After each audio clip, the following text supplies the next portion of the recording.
Welcome to Stock Law Now. I'm your host, Scott Colasanti.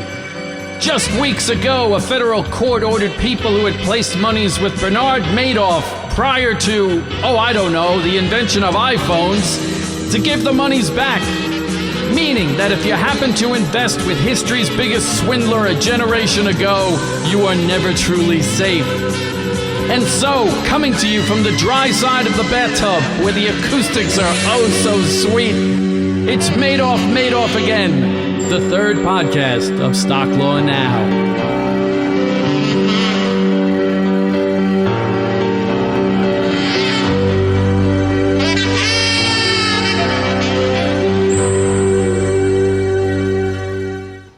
As always, I have trusty Cherry beside me to warn when I go too far.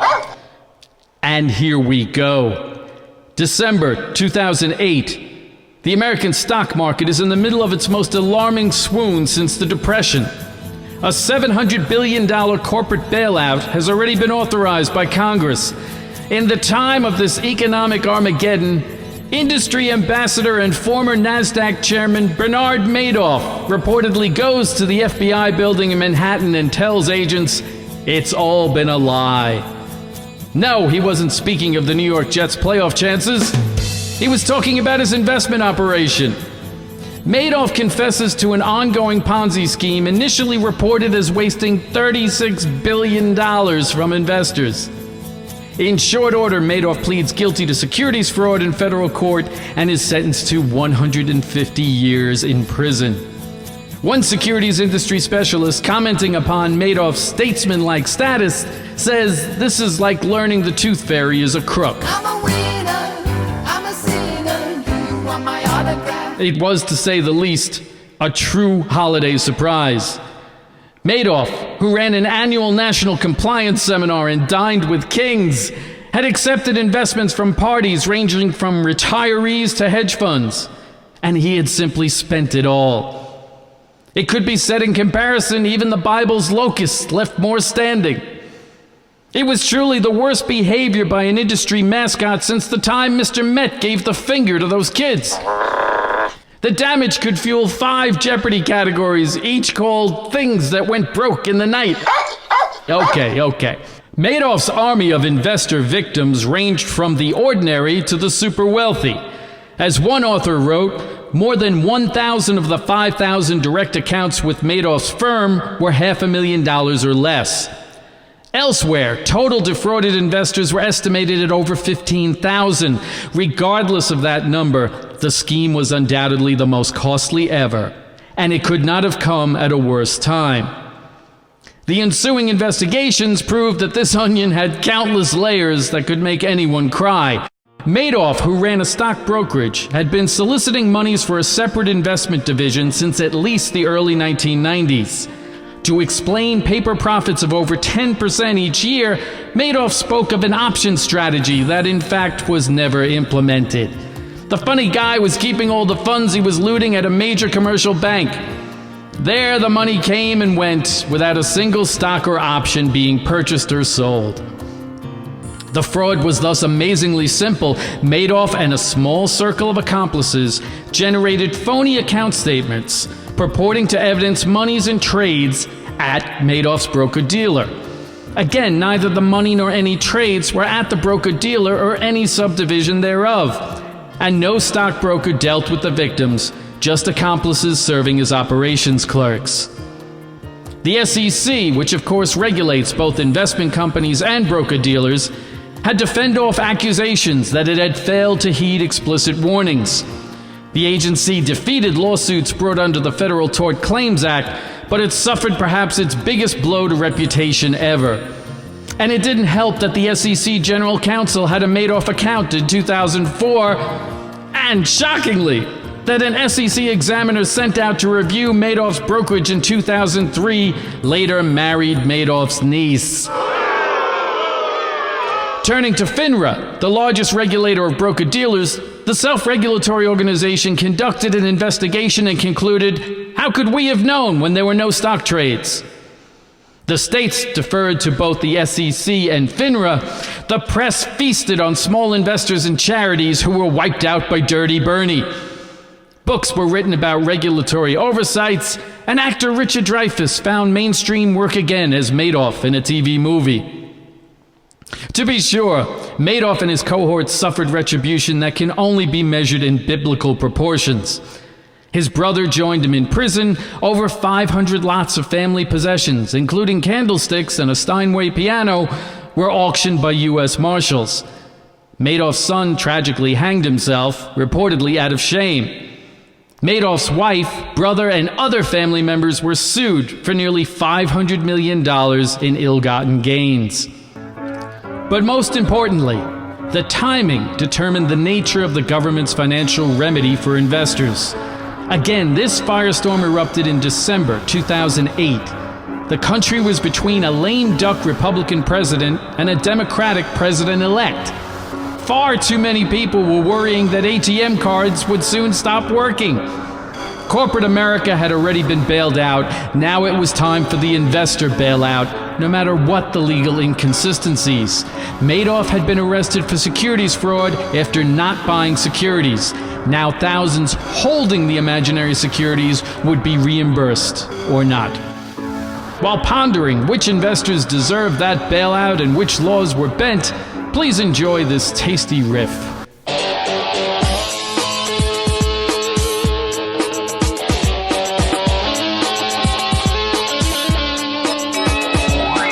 Enough pondering.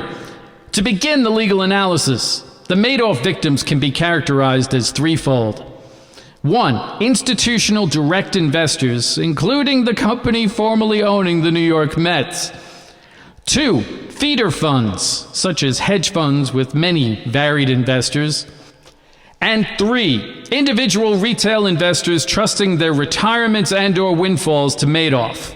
One example is Ian, a 90-year-old retired store manager described by Reuters in a 2009 article. The champion for all three groups was and is a law firm in Manhattan. Let me explain.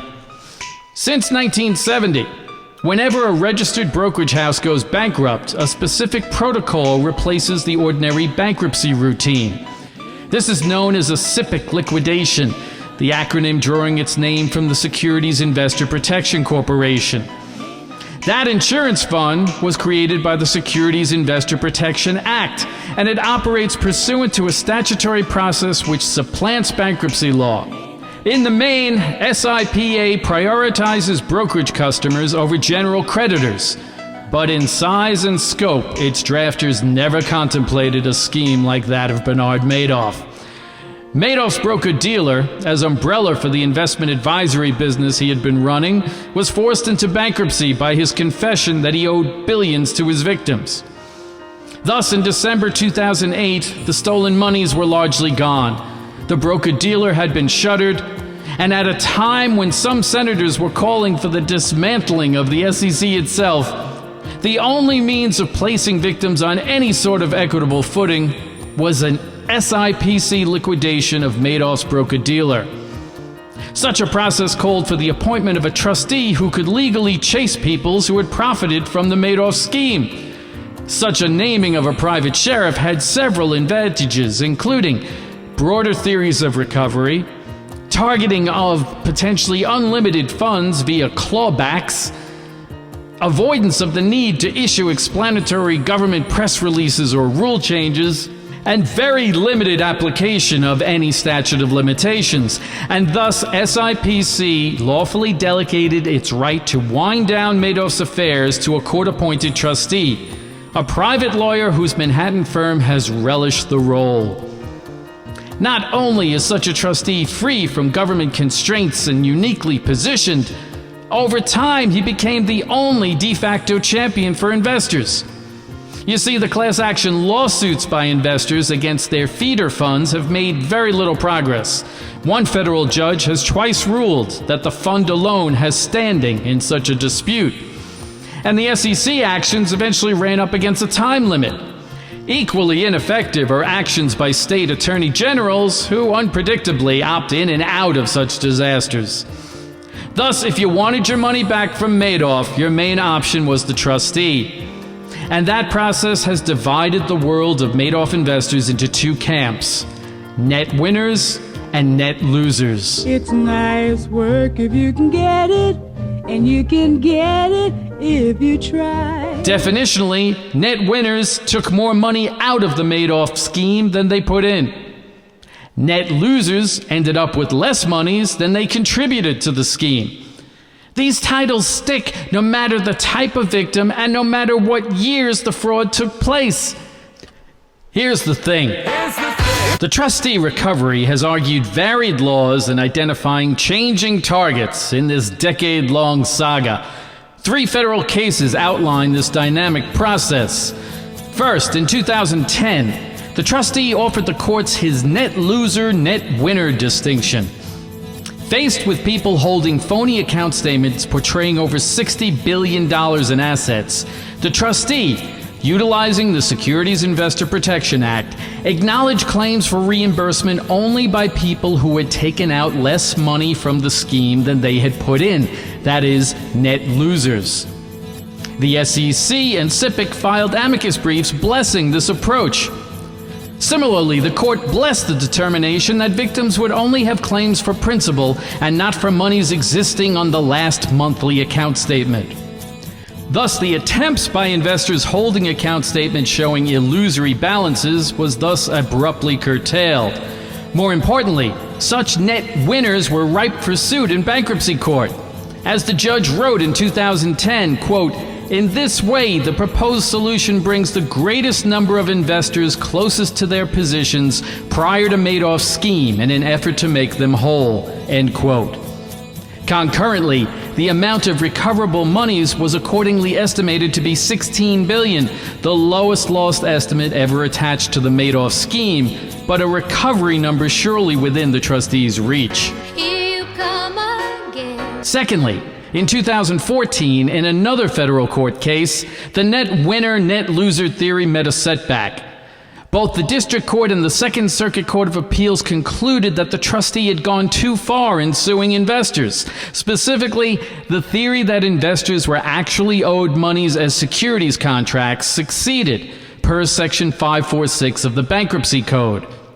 Thus, investors with account statements attesting to their being owed X were theoretically entitled to put in claims for X. I'm a suer who knows how to sue. Finally, the trustee's devotion to his net winner, net loser theory paid off. A decade after the legal battles began, just 5 weeks ago, by order of the Second Circuit Court of Appeals, some of the trustees' net winners first sued in 2010 were made formally subject to clawback actions. Utilizing the New York Uniform Commercial Code and sidestepping securities law, a federal judge rationalized again that the trustee's way of viewing things provides the most good. Ironically, the court ruled, quote, "It is undisputed that the defendants here acted in good faith and had no knowledge of Madoff's fraud," end quote. Further, the applicable bankruptcy statute of limitations as well as securities law on account holdings were both found by the judge to be inapplicable. Now, the overall effect of both the 2010 and 2020 decisions, as expedient and egalitarian as they may seem, is to open the door to a lawsuit against any innocent party who ever withdrew a penny more than they put in to the non-existent Madoff accounts. Notably, net winners overpaid taxes in those years wherein they had profitable fictitious trades. While the trustee website indicates a recovery from the IRS, those funds presumably go only into the pot for net losers and do not go to net winners who paid taxes. These undesirable events are not merely hypothetical. A popular book written on Madoff victims told the tale of a 72-year-old widow named Emma, who was quoted in 2010 as saying, quote, "I spend hours each week on the phone to recover the major source of monies available to me. Taxes paid for 2 decades on fraudulent 1099 income," end quote. The Emmas of this saga have no champion. Meanwhile, during the evolution of this dynamic net winner doctrine, bankruptcy law has replaced both the Securities Investor Protection Act and securities law. Those who withdrew living expenses have been put on a par with those who withdrew astronomical profits, and bad faith has become wholly irrelevant. half of the SIPC claims have been denied, and amazingly, according to the very own statistics of the Department of Justice, 17,000 people have recovered twice. Interestingly, the victims of France's reign of terror were also estimated at 17,000. Overall, this SIPC process has grown from vilifying Madoff and his accomplices to seriously affecting anyone who did business with him. It was the trustee himself who said in 2010 that he just might end up suing half of all Madoff's investors. Even death doesn't stand in the way. The trustee has sued numerous estates for monies allegedly received by decedents. That's a tactic even the SEC thinks twice before initiating. Further, despite the well-publicized crusade, over half the recovery has come from 2 lawsuits, one against the bank and one against an estate. Likewise, though the trustee's website communicates $14 billion has been recovered, in actuality, 75% of that amount took place nearly 6 years ago. What is next? Well, hopefully some rationality and some remedy beyond lawsuits against those who have likely discarded their tax records from 10 to 20 years ago. Overall, this Madoff trustee thing, like the plant in Little Shop of Horrors, has become a beast that keeps growing and looking for more human food. Just when we get used to history being written by the tour guides, it starts getting written by the accountants. And you know, not the adorably passive ones who use coasters at cookouts. Sorry, Cherry. And of course, on a much more serious note, it bears noting the trustee's firm and its assistants, as of 2 years ago, had already been paid over $1 billion in legal fees. Yes, I said billion.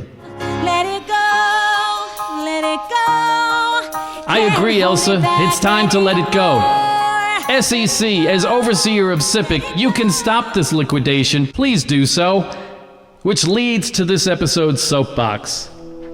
Imagine a world where we could finally put Dirty Bernie Madoff behind us, where we could readily distinguish investment advisory customers from broker-dealer customers, where we knew if our brokerage statement reflected our monies up to $500,000 insurance, or our monies insured up to the original amount of deposit, where the liquidation fund for the most affluent industry in the country by itself has enough money, for liquidation, where the too-long fraud finally goes away as well as its autopsy, for it really wasn't that complicated. The industry mascot convinced ambitious investors to trust him.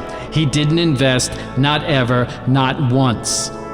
Because to tell you the truth, this recovery process is getting to be, if not infinitely more complicated than the fraud, almost as long.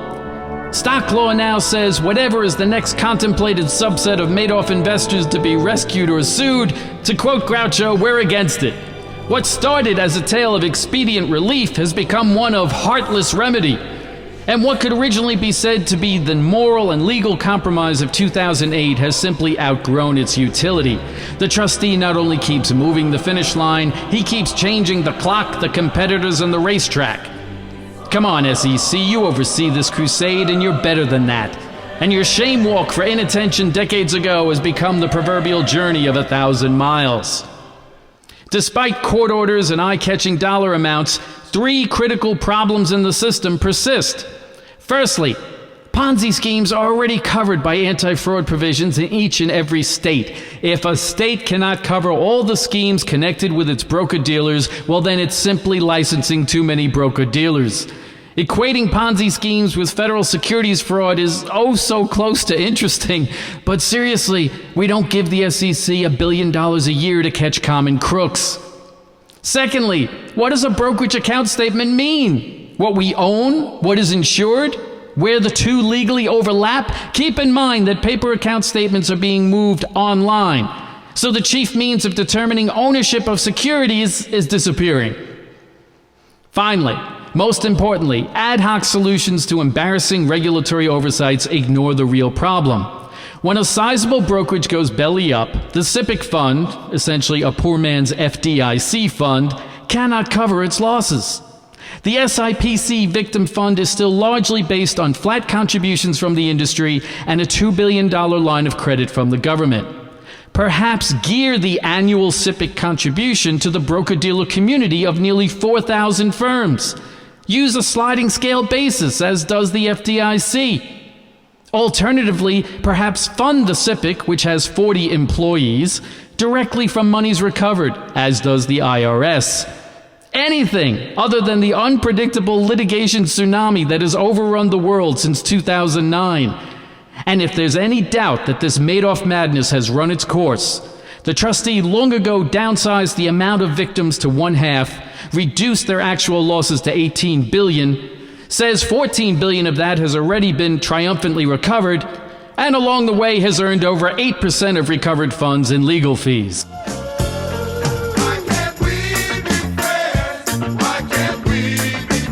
Enough already.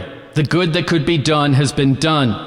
A subset of Madoff investors have received up to 70% of their contribution. Move on to other frauds, close the books on Madoff, and put the hired shotgun back in the closet. As the judge who sentenced Madoff himself proclaimed, all Madoff investors were harmed, for investors, quote, made important life decisions based on these fictitious account statements. When to retire, how to care for elderly parents, whether to buy a car or sell a house, how to save for their children's college tuition. End quote.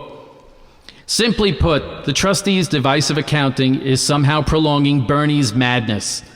Net winners, net losers, large banks, offshore accounts, charities, little old ladies like Emma, retirees like Ian, those who missed out on several bull markets, they are all still vulnerable to clawback for a fraud that, for all we know, started in 1961. The courts now are simply ensuring that never-ending Madoff has made off once again, this time with monies people thought was theirs for over 10 years. And despite the 150-year prison sentence, Madoff has never gone away, and don't kid yourself that this is over. To paraphrase King George in Hamilton, he'll be back, just you see. Oceans rise, empires fall. One way or another, Bernie's moral or literal victims shall be us all. Don't fight it anymore, sing! Sing it, Cherry! Sing! Sing, everybody!